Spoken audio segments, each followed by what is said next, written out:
오늘의 크립토 정보 시간입니다. 오늘은 코인베이스 벤처스가 2026년에 주목한 9가지 투자 트렌드 중 네 번째, 프라이버시, 보존형 온체인 인프라 이야기를 아주 쉽게 풀어보겠습니다. 제목부터 어렵게 들리지만 핵심은 딱 한 줄입니다. 블록체인은 원래 거래 내역이 다 보이는 공개 장부인데 앞으로는 그 공개 장부 위에서도 필요한 정보만 선택적으로 보여주고 나머지는 숨길 수 있는 기술이 중요해진다는 뜻입니다. 왜 이런 흐름이 다시 떠오르느냐부터 시작하겠습니다. 블록체인의 장점은 누구나 검증할 수 있는 투명성입니다. 누가 누구에게 얼마를 보냈는지 기록이 남고 조작이 어렵고 그래서 신뢰가 생깁니다. 그런데 현실에서 생각해보면 이 투명성이 오히려 부담이 되는 순간이 많습니다. 월급이 들어오는 날, 가족에게 생활비를 보내는 날, 병원비를 결제하는 날, 거래처에 대금을 보내는 날, 이런 돈의 흐름은 사실 남에게 공개하고 싶지 않은 정보입니다. 그런데 공개 장부에서는 이런 흔적이 한 번 남으면 오래 남고 누군가가 마음만 먹으면 계속 추적할 수 있습니다. 그래서 기업이나 기관이 블록체인을 본격적으로 쓰려 할 때 자주 막히는 지점이 바로 이 개인정보 문제입니다. 모든 거래가 다 공개되면 기업의 원가, 구조, 급여 체계, 거래 단가 같은 민감한 정보가 그대로 드러날 수 있고 개인도 자산이 노출될 수 있습니다. 그래서 2026년을 앞두고 시장이 찾는 해법이 하나 등장합니다. 숨길 건 숨기되 검증은 되게 하는 기술입니다. 즉, 돈의 흐름을 가리더라도 위조나 이중 지출 같은 문제는 없다는 걸 네트워크가 확인할 수 있어야 합니다. 여기서부터는 코린이도 이해할 수 있게 핵심 개념을 5가지로 정리해 드리겠습니다. 첫째는 영지식 증명입니다. 말이 어려우니 비유로 갑니다. 비밀번호를 누군가에게 말하지 않아도 내가 진짜 주인이라는 사실을 증명할 수 있다. 이게 영지식 증명입니다. 또 다른 예로 누가 누구에게 얼마를 보냈는지는 숨기지만 잔고가 마이너스로 내려가지 않았고 위조가 없다는 사실은 네트워크가 확인할 수 있다. 이것도 같은 원리입니다. 즉, 내용을 공개하지 않아도 사실임을 증명하는 기술입니다. 둘째는 쉴드 전송입니다. 쉴드는 방패라는 뜻처럼 거래의 정보를 가려주는 전송 방식입니다. 보내는 사람, 받는 사람, 금액을 보이지 않게 만들 수 있는데 중요한 점은 숨기기만 하면 끝이 아니라 숨긴 채로도 거래가 정상이고 규칙을 위반하지 않았다는 검증이 가능해야 한다는 것입니다. 셋째는 선택적 공개입니다. 완전 익명은 현실의 세금 신고나 회계 감사, 금융기관 확인 같은 과정에서 막힐 수 있습니다. 그래서 최근 흐름은 선택적 공개입니다. 평소에는 내 거래를 숨기되 필요할 때는 특정 상대에게만 내역을 보여줄 수 있는 열람 기능을 두는 방식입니다. 예를 들어 세무사에게는 필요한 기간의 자료만 보여주고 거래소나 은행에는 요구되는 범위만 보여주는 식입니다. 넷째는 비공개 스마트 계약입니다. 스마트 계약은 쉽게 말해 사람 대신 자동으로 실행되는 계약 프로그램입니다. 탈중앙 금융에서는 대출이나 예치, 파생거래 같은 복잡한 일을 스마트 계약이 처리합니다. 그런데 여기서 문제가 생깁니다. 누가 얼마를 담보로 맡겼는지, 어떤 조건으로 거래하는지, 포지션이 어디에 걸려 있는지, 이런 상태가 공개되면 누군가가 그 정보를 이용해 불리하게 공격하거나 따라붙는 매매를 할 수 있습니다. 그래서 어떤 체인은 거래 정보뿐 아니라 계약 상태 자체를 비공개로 다루는 방향을 추구합니다. 다섯째는 현실 리스크입니다. 프라이버시 분야는 기술적으로는 필요하지만 악용 가능성 때문에 규제 민감도가 매우 높습니다. 어떤 나라는 프라이버시 코인을 제한하거나 거래소에서 거래 지원을 중단하는 일이 생길 수 있습니다. 그래서 이 분야는 투자 이전에 기술 공부 관점으로 접근하는 것이 안전하고 무엇보다 접근성 자체가 흔들릴 수 있다는 점을 항상 전제로 깔아야 합니다. 이제 프라이버시 인프라가 어디에 쓰이느냐, 사용처를 4가지로 정리하겠습니다. 개인은 월급과 생활비, 가족 지원금 같은 민감한 자금 이동을 전부 공개하고 싶지 않습니다. 기업은 거래 단가와 원가, 급여 같은 기밀 정보가 공개 장부에 노출되면 사업이 불리해집니다. 탈중앙 금융에서는 큰 돈을 움직일 때 포지션이 노출되면 불리한 체결이나 공격이 들어올 수 있어 이를 완화할 필요가 있습니다. 마지막으로 규정 준수형 프라이버시가 있습니다. 숨기되 필요하면 제한적으로 공개해 감사나 증빙이 가능하도록 만드는 방향입니다. 이제 대표 프로젝트 4가지를 코린이 버전으로 쉽게 설명하겠습니다. 첫 번째는 지캐시입니다. 지캐시는 오래된 프라이버시 코인으로 전송 내역을 숨길 수도 있고 필요하면 공개도 할 수 있는 선택형 프라이버시로 자주 언급됩니다. 지캐시의 핵심은 2가지 주소 개념으로 이해하면 쉽습니다. 하나는 일반 전송처럼 누가 누구에게 얼마를 보냈는지 보이는 방식이고, 다른 하나는 쉴드 전송처럼 그 정보가 가려지는 방식입니다.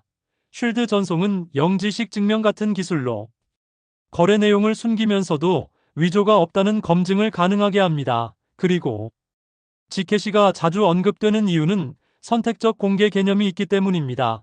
평소에는 숨기지만 필요할 때 열람 기능으로 특정 상대에게만 보여줄 수 있는 구조를 지향합니다. 지캐시 코인은 기본적으로 전송 수수료, 즉 거래를 굴리는 비용으로 쓰이고, 시장에서는 프라이버시 수요가 커질 때 서사가 살아나는 종목으로 묶이곤 하지만 이 분야는 가격 변수보다 규제와 상장 환경 변화가 더 큰 변수로 작동할 수 있습니다. 지캐시를 볼 때 체크해야 할 포인트는 거래소 접근성이 언제든 변할 수 있다는 점, 실제로 쉴드 전송이 얼마나 사용되는지, 그리고 선택적 공개가 규제 환경에서 설득력 있게 받아들여지는지가 핵심입니다. 두 번째는 시크릿 네트워크입니다. 시크릿 네트워크는 거래만 숨기는 것이 아니라 스마트 계약 상태 자체를 비공개로 다루는 체인을 목표로 합니다. 쉽게 말해 탈중앙 금융에서 내 담보와 포지션이 전부 드러나지 않게 하려는 방향입니다. 기술적으로는 계약 실행 중에 데이터를 외부에서 보기 어렵게 만드는 보안 구역 같은 개념을 활용하는 방식으로 알려져 있고, 여기서 코린이가 기억할 포인트는 프라이버시 방식의 종류가 다르다는 점입니다. 영지식 증명처럼 수학으로 닫히는 방식과 달리 하드웨어와 운영, 구현에 따른 리스크가 함께 따라올 수 있습니다. 시크릿 네트워크의 코인은 보통 네트워크 수수료, 네트워크 보안 참여, 운영 투표 같은 역할로 쓰이는 구조가 많고, 중요한 건 토큰 구조가 시기별로 바뀔 수 있으니 투자 전에는 공식 문서 기준으로 확인하는 습관이 필요하다는 점입니다. 세 번째는 레일건입니다. 레일건은 특정 체인 하나라기보다 여러 체인 생태계에서 탈중앙 금융을 사용할 때 프라이버시를 더 씌우는 도구로 자주 소개됩니다. 코린이가 흔히 묻는 질문이 있습니다. 이거 흔적 끊는 도구랑 뭐가 다르냐? 레일건은 단순히 흔적을 끊는 수준을 넘어 탈중앙 금융의 교환이나 예치 같은 상호작용을 프라이버시 상태에서 이어가려는 방향으로 설명되는 경우가 많습니다. 그리고 레일건에서 중요한 논점이 하나 더 있는데, 프라이버시와 책임을 동시에 잡으려는 시도입니다. 악용 우려가 큰 영역인 만큼 불법 자금 유입을 줄이기 위한 장치를 고민한다는 점이 시장 논쟁의 중심에 놓입니다. 레일건 토큰은 보통 참여 인센티브나 운영 참여, 생태계 확장과 연결되는 축으로 설명되지만, 프라이버시 프로토콜은 규제 민감도가 항상 크고 탈중앙 금융과 연결되는 순간 스마트 계약 리스크도 동반된다는 점을 같이 봐야 합니다. 네 번째는 알레오입니다. 알레오는 프라이버시를 기본값으로 하는 응용 프로그램, 즉 프라이버시가 필요한 앱을 만들기 위한 플랫폼 성격이 강하다고 이해하면 쉽습니다. 지캐시가 결제와 송금 중심의 프라이버시 느낌이라면, 알레오는 프라이버시가 필요한 다양한 서비스를 만들 수 있는 기반을 제공하는 방향입니다. 알레오의 코인은 네트워크를 굴리는 비용, 네트워크 보안 참여, 운영 투표 같은 역할로 설명되는 경우가 많고, 코린이 관점에서 알레오를 볼 때 핵심은 기술 난이도가 높다는 점입니다.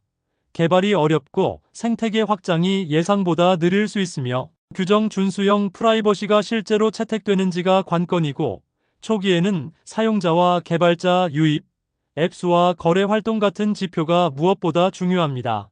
이제 4가지를 한 번에 구조 관점으로 정리하겠습니다. 지캐시는 송금과 결제 프라이버시의 오래된 표준축이고, 선택적 공개 개념이 강점입니다. 시크릿 네트워크는 스마트 계약 상태를 비공개로 실행하는 쪽에 무게가 있습니다. 레일건은 기존 탈중앙 금융의 프라이버시 모드를 더 씌우는 접근이며, 프라이버시와 책임을 동시에 잡으려는 시도가 논점입니다. 알레오는 프라이버시 앱을 만들기 위한 플랫폼이며 프로그래밍 가능한 프라이버시라는 방향으로 이해하면 됩니다.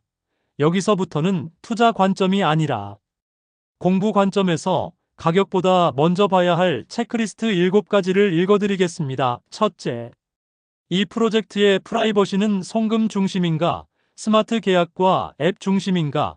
둘째, 선택적 공개 장치가 있는가 있어야 제도권 확장 가능성이 올라갑니다. 셋째, 규제 민감도입니다. 거래소 접근성이 바뀔 가능성이 큰가를 항상 생각해야 합니다. 넷째, 보안 모델입니다. 수학 기반으로 증명하는 방식인지 하드웨어나 운영 신뢰에 기대는 방식인지에 따라 리스크 성격이 달라집니다. 다섯째, 실사용 지표입니다. 실제로 사람들이 프라이버시 기능을 쓰는가, 트래픽과 활동이 있는가를 봐야 합니다. 여섯째, 코인이 생태계에서 필수로 쓰이는가입니다. 수수료와 네트워크 보안 참여, 운영 투표 구조가 실사용과 연결되는지 확인해야 합니다. 일곱째, 프라이버시와 책임을 함께 설계했는가입니다.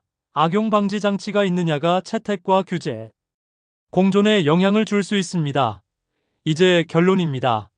2026년 프라이버시 트렌드는 단순히 익명 코인 유행이 아니라 공개 장부 위에서 현실 금융과 비즈니스가 돌아가기 위해 필요한 최소한의 개인정보 보호 레이어에 가깝습니다. 사람과 기업이 블록체인을 쓰려면 모든 정보를 전부 공개하는 방식만으로는 한계가 있고, 숨길 건 숨기되 검증은 되는 기술이 인프라의 한 축이 될 수 있다는 뜻입니다. 동시에 이 분야는 언제나 규제, 리스크가 투자 성패를 좌우할 수 있는 영역입니다. 그래서 단기 가격을 맞추려 하기보다 이 프라이버시가 송금 중심인지, 앱 중심인지, 선택적 공개와 책임 설계가 있는지, 보안 모델이 어떤지, 그리고 실제 사용이 늘고 있는지부터 차근차근 이해하는 것이 우선입니다. 마지막으로 한 문장만 남기겠습니다. 프라이버시 코인을 산다는 마음보다 프라이버시 인프라를 공부한다는 마음으로 접근해야 이 분야를 안전하게 오래 볼 수 있습니다. 다음 편에서는 코인베이스 벤처스가 주목한 다른 투자 트렌드로 이어가겠습니다. 이 내용이 도움이 되셨다면 좋아요와 구독으로 다음에는 더 좋은 콘텐츠를 만들 수 있도록 힘을 주세요. 가격이 아니라 기본기로 투자하시길 바랍니다. 머니픽 코리아 굿뉴스 GNTV였습니다. 세상의 모든 투자자, 여러분의 성투를 응원합니다. 감사합니다.